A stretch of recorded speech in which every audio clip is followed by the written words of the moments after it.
Mēs esam Džinsi, un šis ir mūsu stāsts. Mēs savu dzīvi sākam ražotnē, lai pēc tam nonāktu veikalos. Un tad kļūtu par kāda cita neatņemamu ikdienas sastāvdaļu. Mēs kopā pavadām daudz brīnišķīgu mirkļu. Taču visiem stāstiem reiz pienāk beigas. Vai tomēr nē?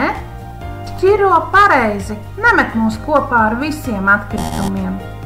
Violettais konteiners nav slikta doma, taču nebojā tam apģērbam.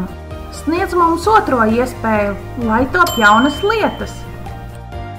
Ar rokām gatavota piespraude, koša rota vai sirsnīga dāvana. Džinsa zaķīšu gatavošana radošiem mirkļiem kopā ar mūsu mazajiem. Austi lupatu paklāji, kalpos ilgi un būs praktiski.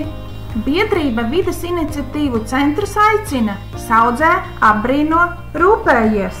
Bet vislabāk krāj mirkļus, nevis lietas.